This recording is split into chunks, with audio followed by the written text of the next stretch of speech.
Kenapa saya mau jadi DPR RI? Saya pertanyaan tadi. Karena saya cukup paham. Saya cukup paham tentang pergumulan pemerintah, pergumulan gereja, ya, pergumulan masyarakat. Kalau kita bicara NTT, kita bicara tentang gereja, karena umat jemaat itu juga adalah masyarakat. Nah, jadi memang membutuhkan perhatian yang serius. Ya, karena memang anggaran itu ada di Jakarta. Kita membutuhkan orang-orang yang punya kapasitas, orang-orang yang punya kemampuan dan keberanian untuk memperjuangkan anggaran. Itu bisa turun di NTT. Kira-kira biasa sekali. Astaga. Oke Bapak. Tapi kan kita tahu bersama Bapak bahwa kalau terjun berpolitik itu tidak gampang. Tidak hanya sekedar lu bawa lu punya idealisme terus lu dipilih masyarakat Bapak, perlu modal yang begitu besar Bapak. Jadi teman-teman banyak yang bilang begini, politik ini kan berjudi. Iya, banyak yang bilang begitu. Jadi ini berjudi. Ya. Tapi kalau bagi saya tidak. Ya, seorang politisi, saya sudah ambil keputusan, bukan baru ambil keputusan ini ya, sejak saya ambil keputusan terjun di politik. Siap untuk mati berkali-kali dan bangkit berkali-kali. Mati berkali-kali, berkali-kali. Ya artinya contoh saya mulai 2092 sudah masuk caleg, walaupun itu vote getter ya, caleg DPR provinsi dari Golkar. 2007 masih vote getter, 2009 masih vote getter untuk DPR provinsi. 2004 saya ambil keputusan untuk DPR RI. Dan 2004 tuh saya mengambil keputusan DPR RI, saya mendapat suara 71.000 suara. Ya, di bawah Setia Novanto 75.000 suara lebih, Victor Laskoda 73.000 suara lebih, saya 71.000 suara lebih. Ya, tetapi waktu itu undang-undangnya masih sistem proporsional terbuka terbatas. Nah, jadi kalau suaranya tidak mencapai bilangan pembagi, maka kembali ke nomor urut. Nah, waktu itu saya ambil nomor urut 8. Ya, 7 kursi, tapi waktu itu aturannya kursi caleg itu kursinya 7, calegnya 120%. Berarti 120% dari jumlah kursi. Berarti dia 8 kursi. 8 caleg. Kursinya 7, 8 caleg.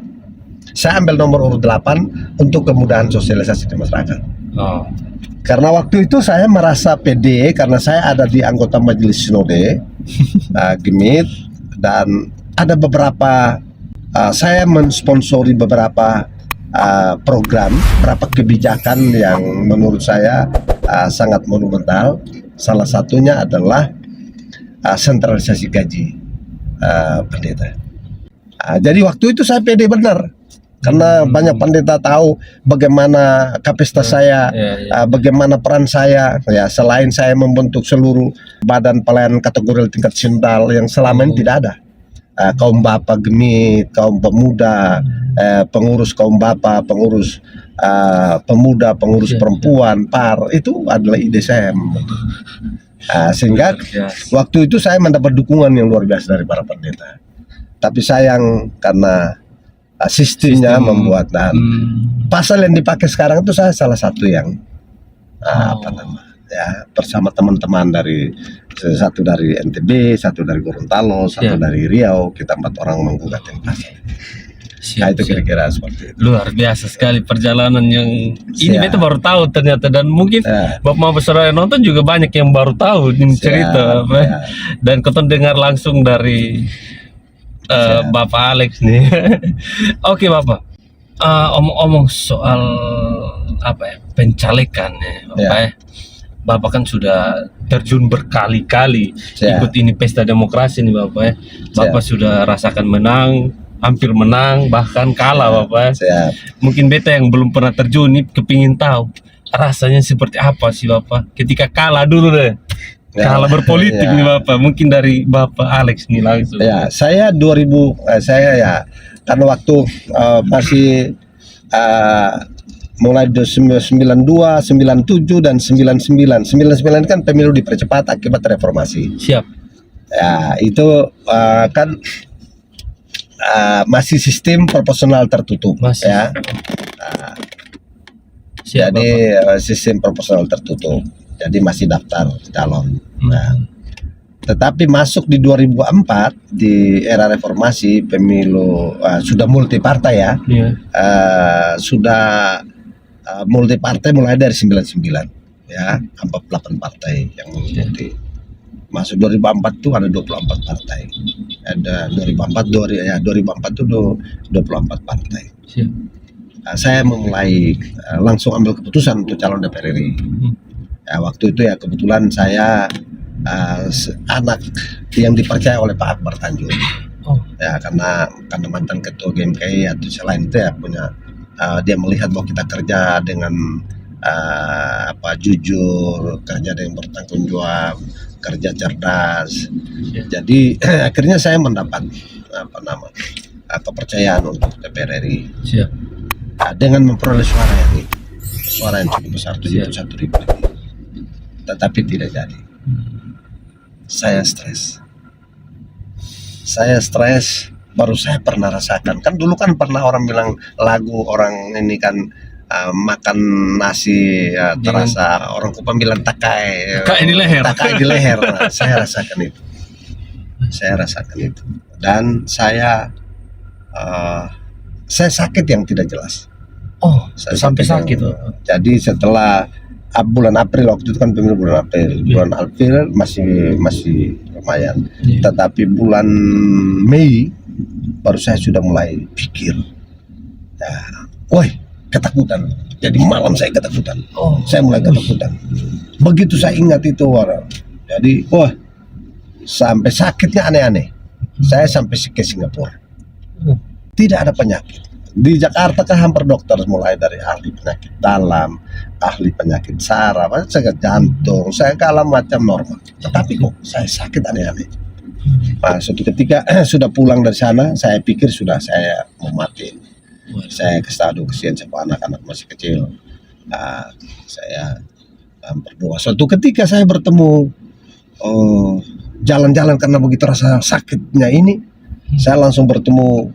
Ada di samping toko Gloria itu kan ada apotek ya. Di situ itu ada tempat praktek dokter. Saya langsung suruh, karena saya tidak bisa bawa mobil, istri saya yang bawa mobil. Saya bilang, "Mak, mampir situ. Kita periksa dokter." Saya masuk bertemu dokter yang baru, anak muda, usia 21-22 tahun. Anak muda, dia gimana cerita. Saya gini. Coba Bapak cerita. Saya ceritakan semua pengkeluhan saya ini. Selama ini kan saya tidak tahu bahwa saya ini karena sakit, ini karena stres.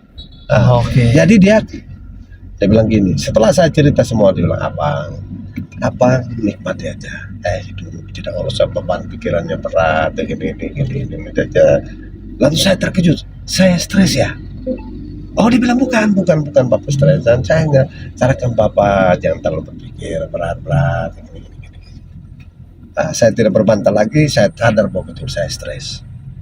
Jadi waktu itu akhirnya pulang rumah, saya dan istri berdoa, minta pengampunan, mungkin selama berpolitik, mungkin ini. Akhirnya dari proses itu, dari Mei sampai dengan Agustus, saya dipulihkan oleh Tuhan. Jadi kalau bicara tentang stres, karena kekalahan saya sudah alami. Sehingga ketika maju calon wakil wali kota tahun 2007 dengan Bu Yonas, saya punya tim bapak-bapak rohani berdoa untuk saya, pergumulan untuk saya, bukan hanya soal menang aja, tapi berikan kekuatan kepada saya untuk menghadapi apapun hasilnya. Ini berarti yang Bapak stres tadi itu cerita yang tahun 2004. 2004. Awal-awal dulu. Ya, 2004. Selanjutnya saya berdoa itu. Jadi karena ini sudah bagian dari hidup saya, politik itu bagian dari hidup saya, maka Tuhan kasih saya kekuatan. Karena tujuan mau jadi DPR untuk bagaimana memperjuangkan kepentingan masyarakat. Untuk itu kasih puji Tuhan, waktu itu kan jam 2 sudah umumkan bahwa kita kalah. Karena hasil survei kan kita yang paling tinggi. Tapi saya ya di tempat fitness, teman-teman ada yang sedih peluk saya menangis segala macam, saya bilang nah, itu politik. Politik itu kalah menang harus kita siap terima. Jadi politik itu siap kalah, harus siap menang dan siap kalah. Jadi tidak boleh hanya ini. Ya, kita berdoa biasa kalau, untuk ya, Bapak ya, jadi kita karena apa yang terjadi di dunia ini atas perkenan Tuhan. Ya, jadi, Bapak kayak tidak pernah ke tobat tuh kapok berpolitik. Ya, tidak pernah. Tidak pernah. Ya. Keluarga waktu itu Bapak? Iya, mendukung. Nah, kemarin tuh saya bukan karena kapok, karena kalah. Kemarin kan saya calon Pak Victor kan dorong saya calon di Dapil NTT 1 2019 ini, Flores Lembata Alor. Iya. Tetapi kan bukan basis saya di sana. Tetapi ya namanya ya dia pemimpin. Dia punya padahal basis saya kan orang Alor tapi kan besar kan di Kupang. Bapak kan lahir ya Alor tapi lahir ya mulai tahun 70-an kan saya sudah di Kupang. Nah, begitu tamat SD di kampung langsung di Kupang. Jadi tidak kenal. Jadi saya kemarin itu sempat untuk mau beristirahat sudah. Menikmati hidup sudah, urus kebun, urus anak-anak, ya, urus kebun, urus ini, nikmati hidup sudah. Tetapi setelah sampaikan kita berdoa, ya, istri dan anak-anak justru mendorong. Bapak masih kuat. Saya 21 April ini kan saya usia 60 tahun. Jadi kan sudah tua. Tetapi istri dan anak-anak saya menyarankan Bapak masih kuat. Ya, jika Tuhan berkenan Bapak bisa terpilih DPR RI, kan Bapak masih bisa melayani masyarakat. Tapi kalau Bapak ambil keputusan untuk menghentikan, sudah minta pensiun dari dosen, lantas minta berhenti juga pensiun dari politik, maka Bapak hanya berpikir tentang diri Bapak sendiri, tidak berpikir lagi tentang orang lain. Saya kira itu akhirnya saya ambil keputusan untuk berjuang sambil kita mempersiapkan jika Tuhan berkenan kita masih punya kesempatan untuk bisa melayani masyarakat, karena di NTT saya paham benar ya dengan baik sebagai seorang aktivis organisasi, sebagai aktivis politik, juga sebagai aktivis gereja, saya cukup paham tentang pergumulan masyarakat NTT.